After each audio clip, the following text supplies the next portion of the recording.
Hello, it's Dr. Rhonda Johnson. Today is Sunday, September 25th, 2022. Today I have a personal message. I got my bivalent booster on Friday, September 23rd. I will confess that I had mixed feelings about this particular booster shot. I know that I'm not alone because less than 2% of the U.S. population has gotten this updated COVID booster. Now, what were my side effects? I did have a slight headache. I felt sleepy. I had a very sore arm. I had fever, chills, muscle aches, and even my bones ached. But I took acetaminophen and ibuprofen, which really helped my symptoms. My vaccine side effects lasted about 24 hours, and I feel perfectly fine now except for my sore arm. So why did I get the booster? Well, my last one was 6 months ago, which meant my antibody levels from my previous shots have dropped. And folks, I admit that I want the protection that I hope this booster is going to give me against severe disease, hospitalization, and death, even though this vaccine was approved before human clinical trials were complete. See, I'm in that high-risk age group, and I have a couple of high-risk medical conditions that's known to make COVID worse. I want to maximize my odds that I will live to see a few more birthdays, go to a few more weddings, graduations, concerts, festivals, and other things that are important to me. I know that I'm up against this virus, which keeps getting better at what it does, replicating, mutating, and evading our immune systems.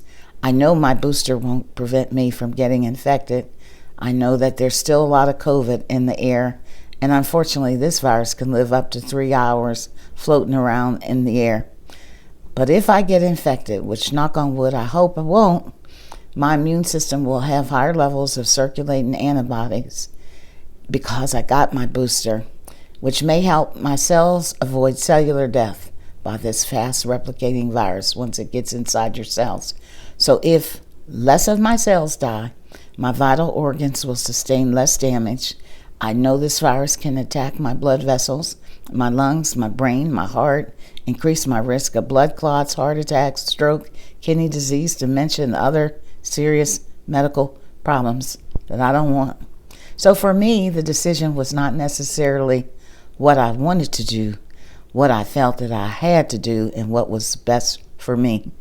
I'm not afraid of vaccines. I've had so many as a physician, and because of my missionary work overseas, I've even taken some extras like typhus and yellow fever. Truthfully, I wish I didn't have to get a booster every 6 months, but for right now, this is part of living with COVID for me because I know this pandemic hasn't died and COVID's not over. Getting the booster is just part of my new normal, just like using my other tools. Being careful about crowd size, wearing a high-quality mask, avoiding closed indoor, poorly ventilated spaces whenever possible, and practicing good hand hygiene. That's the new normal way of life for me. So that's my message today. Again, it's personal. It's all about me today, just sharing my why with you. Have a good day and be safe, folks.